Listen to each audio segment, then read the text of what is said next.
Hey there, this is New York Times bestselling author and ridiculously happy wife Laura Doyle. Buckle up! Aubrey's about to take you on another great episode of The Road to Rediscovery. Sit back and enjoy. Our lives are laid out on a road of bumps, turns, struggles, and more. How do we respond? How do we endure adversity for learning and growth? I'm Aubrey Johnson, and we'll explore these questions and more on The Road to Rediscovery.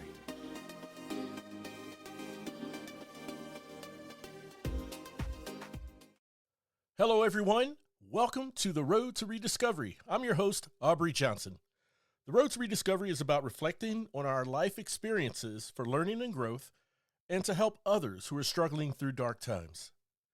In today's solo episode, we're going to dive into a topic that many of us can relate to: self-doubt and loneliness. I truly believe most of us live a life to seek growth, relationships, and joy. But sadly, I also believe there are some of us who are living just to make it through the day without feeling lonely or doubtful of ourselves. And that can look like many different things, right? It can take the form of burying ourselves in our work or even self-medicating, perfectionism, and more. This obviously mitigates our opportunities for personal growth and progress.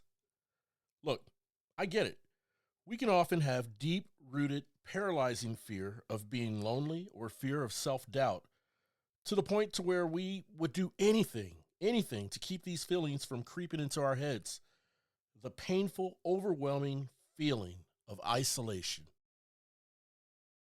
If you've ever felt like you're not enough or wondered if anyone truly understands you, you're not alone, and this episode is for you. Let's talk about where these feelings come from, how they impact our lives, and most importantly, actionable steps to overcome them. We're going to start by unpacking the feelings of self-doubt.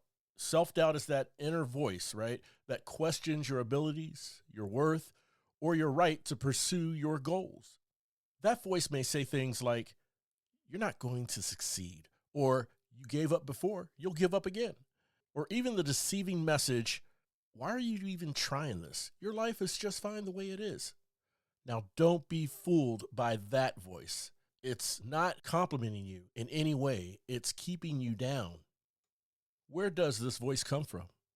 It could stem from past experiences, something said to you as a child, or maybe something you tried to achieve but failed.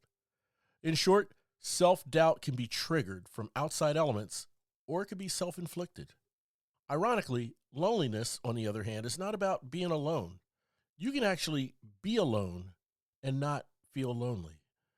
Conversely, you can feel lonely in a room full of people. Loneliness is a sense of disconnection, a sense of vulnerability, and the feeling that no one truly understands you or what you're going through. Loneliness often accompanies self-doubt because when we feel lonely, especially if we're physically alone at that same time, we can feel disconnected and isolated from others, causing us to feel vulnerable and doubting our ability to connect with anyone on a basic human level, much less achieve a goal. As you can see, going through self-doubt and loneliness can be a vicious cycle.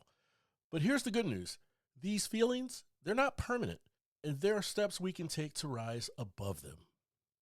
Overcoming self-doubt starts with awareness. Recognize when those negative thoughts start to creep in. Some may say just ignore those thoughts. I actually propose that you do listen to them. Hear what those thoughts are saying so you can remove the emotional element and ask yourself, why is this thought entering my head? In my view, removing the emotional element is important so you can objectively ask yourself this with a goal of overcoming the emotional impact it's had on you in the past. Let me repeat that.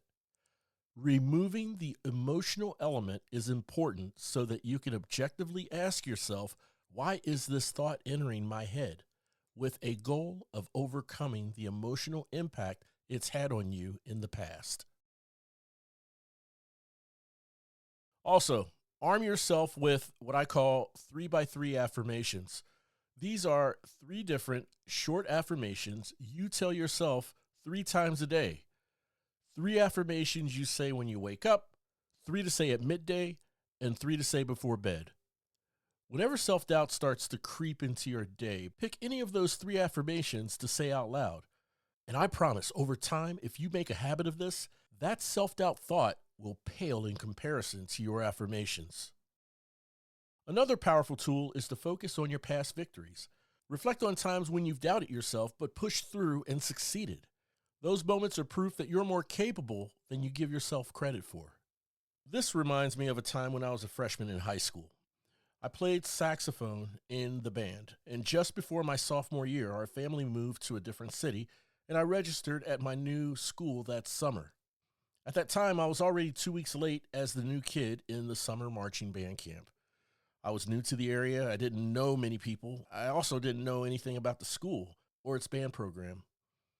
My band teacher, he wasn't much help either. He welcomed me to the band and was very, accommodating in that way, but was more concerned about me learning the marching formations, the movements, and the technique.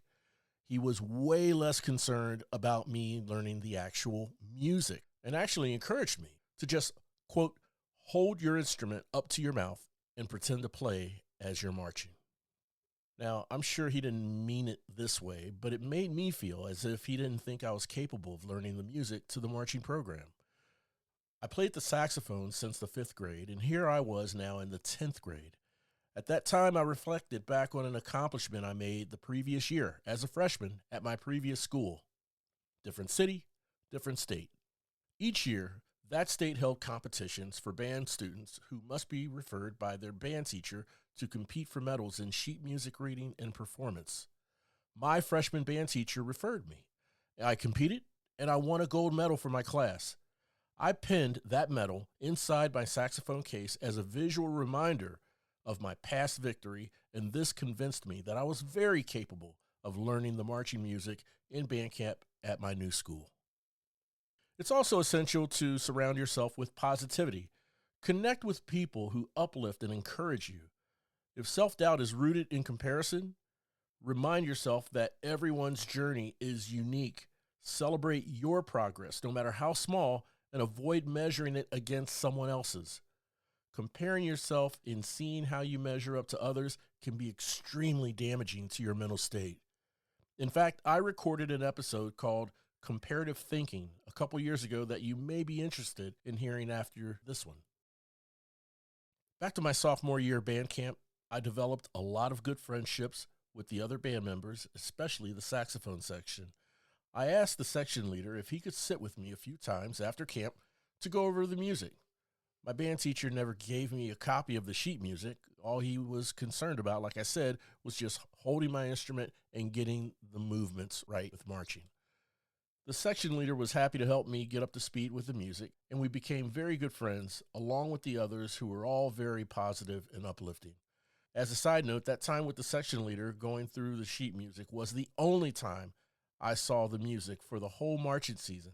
They were his sheets and he needed them back, so it was all from memory for that first season.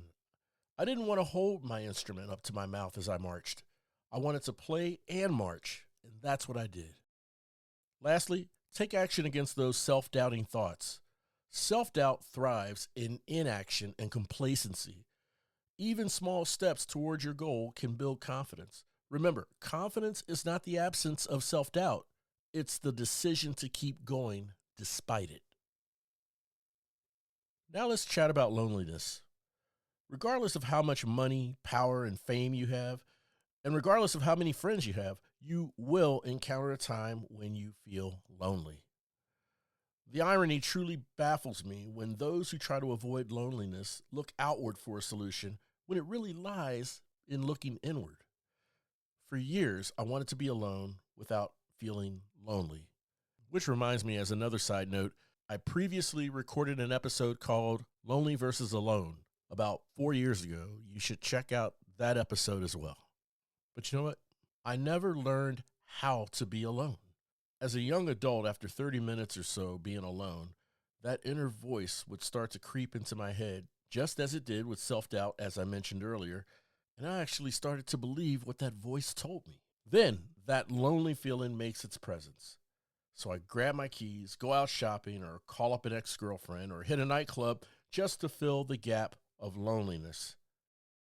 Not only was I unfulfilled, I never allowed myself to get to the root of why or what is making me feel lonely. Over time, I learned to lean into my loneliness when feeling as such. I had to own what I was feeling and be honest with myself when taking that hard look in the mirror. For me, embracing my loneliness was the key, and I had some amazing revelations just from doing this. For one, I learned my discomfort with being alone stemmed from my insecurity of not getting validation from another human being because I was in a room by myself. It revealed that I had to work on being secure in who I am without any outward validation, just to feel comfortable being alone. I would not have discovered that without embracing the very thing I tried to avoid for so many years. Let me repeat that. I would not have discovered this without embracing the very thing I tried to avoid for so many years. I've learned a couple other ways to overcome loneliness, and one is to assess the level of your social involvement. As humans, it's inherent to desire and crave the need to connect with other human beings. This could mean joining a club, volunteering, or even reaching out to an old friend. While it might feel awkward at first, taking the initiative to connect with others is truly worth it. Another important step is to spend time understanding your interests, your passions, and values.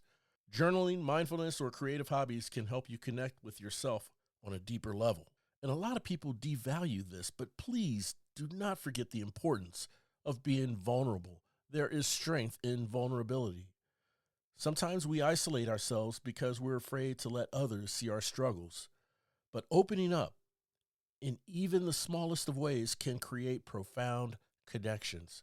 You'd be surprised how often people relate to what you're going through.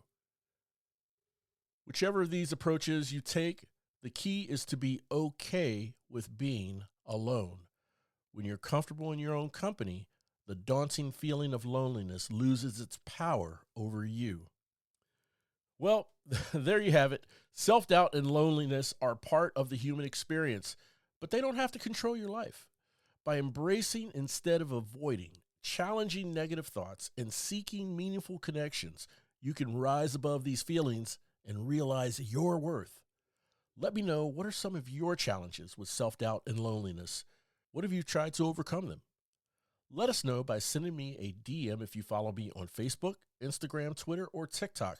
Or you can email me at roadtorediscoverypodcast@gmail.com. That's roadtorediscoverypodcast@gmail.com. Thank you for tuning in and listening. Please know that when dealing with life's struggles, you're never alone. And there's always hope. I humbly ask that you please share this show with someone you know, someone you love, who needs inspiration and support. And we're all roadies on this journey of life. And it sure feels good having you on the road with me. Thanks again for listening. We'll chat again soon. We really hope you enjoyed this episode of The Road to Rediscovery. We'd love to hear from you. Shoot us an email at roadtorediscoverypodcast@gmail.com and leave us any questions or comments you may have. The Road to Rediscovery is an AJ Shark production.